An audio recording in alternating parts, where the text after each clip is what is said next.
সবশেষ ২৪ ঘন্টায় হাম ও হামের উপসর্গ নিয়ে আরও ৩ শিশুর মৃত্যু হয়েছে। এ নিয়ে মৃত্যুর সংখ্যা দাঁড়িয়েছে ২২৩ জনে। এদিকে আজও রাজধানীর বিভিন্ন হাসপাতালে চিকিৎসা নিচ্ছে শিশুরা।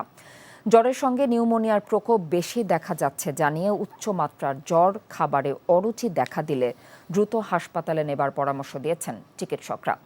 এদিকে প্রধানমন্ত্রীর উপদেষ্টা ডক্টর জাহিদুর রহমান জানিয়েছেন, গত ১৫ দিনে ২৬.৫ লাখেরও বেশি শিশুকে হামের টিকা দেওয়া হয়েছে। রিপোর্ট করছেন জাহিদ রহমান। হাম ও উপসর্গ নিয়ে দেশের বিভিন্ন স্থান থেকে বাংলাদেশ শিশু হাসপাতাল ও ডিএনসিসি ডেডিকেটেড হাসপাতালে চিকিৎসা নিচ্ছে শিশুরা। জ্বর ও নিউমোনিয়ার লক্ষণ সহ নানা জটিলতা নিয়ে হাসপাতালে শরণাপন্ন এসব শিশুর বেশিরভাগকেই দেওয়া হচ্ছে নেবুলাইজ সাপোর্ট। ঢাকার বাইরে থেকে আসা বেশিরভাগ রোগী অন্য হাসপাতাল ঘুরে এই দুটি হাসপাতালের উপর নির্ভর করছেন। আগে ছিল মুন্সিগঞ্জ সদর হাসপাতালে, সেখান থেকে ঢাকা মেডিকেলে রেফার করছে, সেখানে রাখে নাই, সেখান থেকে এখানে পাঠাইছে। আমরা কালকে রাত্রে ভর্তি করাইছি। ৩-৪ হাসপাতাল ঘুরে তারপরে এখানে আসছে। আমাদের কোনো হাসপাতালে রাখে নাই, সবাই বলে মহাখালী নিয়ে আসতে। চিকিৎসা শেষে অনেক শিশু সুস্থ হওয়ায় হাসপাতাল থেকে মিলছে ছাড়পত্র। আমরা আসছি ১৫ তারিখে সকাল ৫টায়। এখন আমরা শিশু হসপিটালে যেতেছি, আমাদেরকে রেফার করা হয়েছে ওর পুষ্টিহীনতার কারণে। আজকে ৭ দিন ধরে আসছি, ৭ দিন হয়ে গেছে, ৭ দিন পর যাইতে আসি।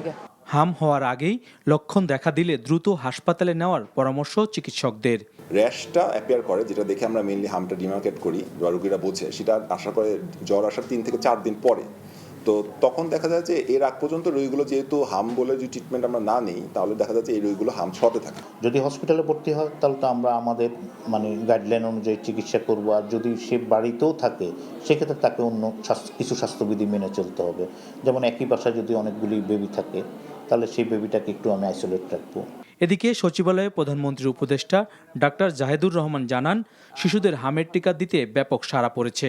হামের টিকা কার্যক্রম চলমান আছে, তার একটা আপডেট হচ্ছে ৫ এপ্রিল থেকে ২০ এপ্রিল পর্যন্ত ২৬,৫০,০৩৯ জন শিশু টিকা পেয়েছে। ৬ মাস থেকে ৫৯ মাস বয়সীদের প্রায় ১,৮০,০০,০০০ শিশুকে টিকা প্রদান করা হবে। তার মানে আপনারা ঠিক খেয়াল করছেন, সংখ্যাটা অনেক বড়। আমরা আমাদের সক্ষমতার মধ্যে যতটা সম্ভব খুব দ্রুত এই কাজটা করছি। হামের টিকা চালু হয় দ্রুত সময়ের মধ্যে পরিস্থিতি স্বাভাবিক হবার আশা করছেন চিকিৎসকরা। Zahid Rahman, NTV news, Dhaka.